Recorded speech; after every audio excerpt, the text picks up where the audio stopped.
Merci de nous suivre de partout à République démocratique du Congo, également à travers le monde. Merci de votre fidélité à notre chaîne de télévision Africa Daily Report. Nous recevons en exclusivité les CT Élisée Matesson. CT Élisée Matesson, bonjour. Bonjour. Vous êtes enseignant à l'université officielle de Rwenzori à Butembo, c'est à l'est de la RDC. Et comment vous avez accueilli l'information selon laquelle Joao Lourenço, médiateur congolais, a renoncé de ses fonctions? De prime abord, c'était déjà prévisible parce que même avant, il y avait déjà des rumeurs sur lesquelles Lorenzo avait déjà jeté l'éponge. Aujourd'hui, ça se confirme. Ça se confirme par le fait que maintenant, les journaux commencent maintenant à parler. Et si cela s'avérait que cela est déjà vrai, j'estime que Lorenzo, c'est aussi un signe de sagesse. Signe de sagesse parce que de côté, il était parfois, il était coincé dans ses liens étroits avec, par exemple, la RDC que le Rwanda. Deuxièmement, on peut estimer que l'Angola trouve qu'il risque d'être dans le sale drap s'il peut continuer avec cette médiation, dans le sens où peut-être il trouvait que parmi ceux-là, le parti au conflit, et il y avait ceux-là qui ne voulaient pas peut-être qu'il avance avec sa médiation. Et voilà, il trouve important aujourd'hui de se débarrasser de cette tâche des médiateurs. Et aujourd'hui, voilà là que nous sommes. Alors, pensez-vous qu'il y a vraiment un manque à gagner donc dans le manque à gagner lorsque Lorenzo quitte ses fonctions? Un grand manque à gagner. Vous savez, avec cette démission, il y a, n'est-ce pas, le comportement des acteurs au conflit va continuer.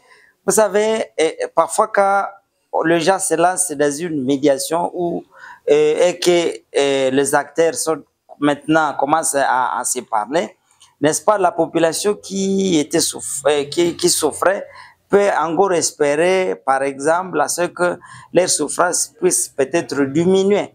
Mais dès lors que il y a déjà cet abandon, c'est comme si on repartait à zéro et vous trouvez que le 1-23, qui jadis, on disait qu'il venait par exemple de sortir de Walikale, et d'autres disent non, ils sont, n'est-ce pas, dans les avirons, jusqu'à dire qu'ils sont peut-être dans au centre maintenant de la cité. Ça montre que le comportement risque d'être bizarre ou, disons, contraire à ce qu'on attendait. Et dans tout ça, c'est exactement la population qui souffre parce que les acteurs ne veulent pas trouver l'issue ou encore une solution durable pour la paix. Et donc, on va continuer encore avec ces désordres politiques que nous observons presque chaque jour, c'est-à-dire les rebelles, ils disent non, nous continuons comme ça, d'ailleurs nous allons partir par exemple vers Kinshasa, et de côté le gouvernement va se dire non, nous ne pouvons pas peut-être non plus continuer avec vous, mais dès lors qu'il y a déjà par exemple des initiatives au niveau de la CENCO, j'estime que c'est vers là peut-être que nous risquons d'aller, c'est-à-dire comme Luanda venait d'accoucher d'une souris, on appelle le 1-23 au niveau peut-être de Kinshasa, ce qui peut ne pas se faire, c'est-à-dire il y aura un rassemblement qui va appeler le 1-23, les acteurs de la société civile, les opposants et le gouvernement, ça sera peut-être encore ailleurs, et cela risque, n'est-ce pas, de supprimer le format de Nairobi, qui lui prenait seulement le groupe armé de l'Est et avec le gouvernement. Donc, avec, n'est-ce pas, le format de la CENCO, on risque, n'est-ce pas, de supprimer Nairobi. Et le grand mal, c'est que aussi, même si on pouvait aller dans ce format, le Rwanda, qui a toujours eu cette mainmise sur la politique congolaise d'une manière ou d'une autre, surtout dans la création de groupes armés risque de créer un troisième M23 ou je ne sais pas quelque chose de fantôme qui ressemblerait à cela pour que sa politique puisse continuer, n'est-ce pas, à dominer sur l'est de la RDC. Oui, cet Élysée Matesso, il y a 3 médiateurs qui ont été nouvellement nommés par le chef d'État de la SANDEC. Pensez-vous que vraiment ces anciens chefs d'État seront à mesure de mener en tout cas cette lutte dans les conflits RDC-Rwanda? Et vous savez, être désigné médiateur, c'est un travail délicat, comme je l'ai déjà dit. Délicat parce que d'abord, il faut que les acteurs en conflit puissent, n'est-ce pas, accepter le médiateur. C'est-à-dire qu'ils disent, en tout cas avec les médiateurs ici, nous pouvons arriver à la solution de notre problème.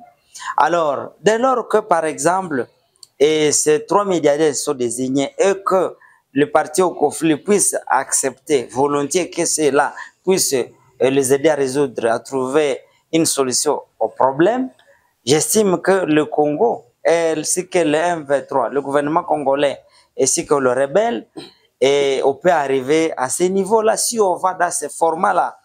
Et encore faut-il dire que ce format encore est plus bon parce qu'il désigne 3 médiateurs.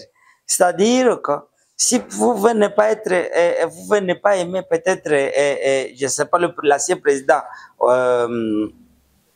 Kenya, et vous serez quand même d'accord avec Haile Desalegn, celui de l'Éthiopie, ou quelqu'un, par exemple, l'ancien président, je crois, Nigeria, Olusegun Obasanjo.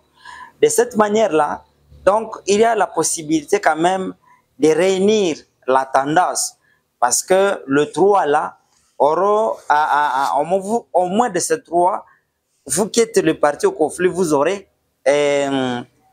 disons, un lien avec l'un de ces 3 médiateurs. Donc, c'est un format qui est appréciable de côté, mais aussi, le mal, même si on désigne cela, et le Congo, au niveau de la médiation, a beaucoup de problèmes. À quel niveau? Vous savez, il y a récemment, on a appelé la RDC et le Rwanda au niveau du Qatar. Et de la même manière, vous savez qu'il y a ce format de Nairobi. À côté de Nairobi, il y a maintenant cette initiative de la CENCO. Après cette initiative de la CENCO, il y a même aussi l'opposition qui veut notre format de résoudre le problème que celui-là, c'est-à-dire essayer de se voir. Et même il y a d'autres au niveau du gouvernement qui pensaient que résoudre le problème serait peut-être, n'est-ce pas, de dissoudre la Constitution. Donc vous trouvez que le conflit dans la recherche, n'est-ce pas, de la solution a trop embrassé. Et quand on embrasse trop de choses, on mal lettré, et comme l'expression l'a toujours dit, on peut se tromper. Mais les autres peuvent voir, n'est-ce pas, dans cette cacophonie, une solution, parce que l'objectif c'est de chercher, n'est-ce pas, de trouver la solution. Et cette solution, si elle peut venir de gauche ou de droite, tant mieux, parce que l'objectif est celle de trouver exactement la solution. Donc, il y a encore beaucoup à faire, mais j'estime que à un moment donné, même si la nuit peut être longue, la journée finit par apparaître. Ah oui, Monsieur Élysée Matesso, va peut-être définir avec vous, pensez-vous que vraiment Paul Kagame ou le M23 seront d'accord de parler avec ces nouveaux médiateurs, ou également Félix Tshisekedi aussi sera d'accord, en tout cas avec ces nouveaux nommés? Je l'ai déjà dit précédemment que c'est encore un format bien bon, s'il faut le dire ici. Pourquoi? Parce que d'abord, le nouveau médiateur, au moins nous l'espérons, que le parti au conflit, que ce soit le Rwanda ou que ce soit peut-être la RDC, au moins le parti au conflit, un de ces partis au conflit peut au moins avoir des liens avec le de médiateur. Soit vous êtes d'accord avec Ruto, soit vous êtes d'accord avec Olusegun Obasanjo, ou bien vous êtes avec l'ancien président. Donc, et ces trois présidents peuvent permettre au moins un consensus, et si cela peut aller, à moins que que ce soit l'M23 ou peut-être le Rwanda ne puisse avoir, ou le gouvernement congolais ne puisse avoir une mauvaise foi d'aller jusqu'au bout de trouver une solution dans le format qui est maintenant, qui va se présenter actuellement. Qu'est-ce que vous pensez, quel message, disons, vous pouvez avoir aux Congolais qui vous suivent de partout, à travers la RDC, mais également qui vous suivent à travers le monde sur ces conflits RDC-Rwanda? Et je veux dire tout simplement aux Congolais de continuer à serrer les ceintures. Serrer les ceintures parce que c'est un problème, je crois, et qui va continuer au moins à repasser nos têtes. Je crois que la façon dont le conflit sont en train de se faire au niveau de la RDC, loin de nous affaiblir, d'affaiblir le Congolais de l'Est, il faut qu'au moins cela soit une leçon. Donc, et nous avons toujours compris qu'il y a eu des guerres de 100 ans, mais au moins, les gens qui sont sortis de cette guerre de 100 ans actuellement, ils ont montré de quoi ils sont capables et personne ne peut maintenant non plus le toucher. Et aujourd'hui, je pense que cela nous servira de leçon. Le mal congolais, c'est qu'on a toujours eu la mauvaise chance peut-être d'élire les gens, et on est en train de lire le député ou je sais pas, de représentants qui, une fois arrivés là-bas, les bonnes intentions qu'ils avaient tombent à moule. C'est comme qui dirait, vous jetez, n'est-ce pas, une goutte de ça dans l'océan. Et donc, il faut que la classe politique congolaise soit tellement repensée.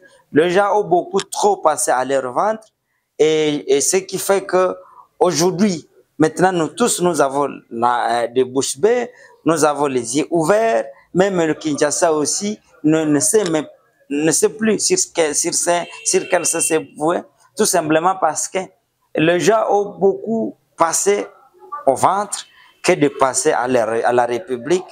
Et je ne pense pas que cela ne soit pas quand même une évidence. Parce que depuis longtemps, chaque fois que nous parlons sur cette question, et nous demandons à ce que les traits de vie soient diminués au niveau de Kinshasa. Les détournements, et l'armée doit être encore bien structurée, parce que ce pays, aussi longtemps qu'il n'a pas l'armée, ça sera comparable à une assemblée vide. En tout cas, c'était Élisée Mateso, sincèrement, nous vous disons merci. C'est moi qui vous remercie. Chers téléspectateurs, si c'est la première fois de nous suivre, ne manquez pas de vous abonner, mais également aimer et partager la publication. Au revoir.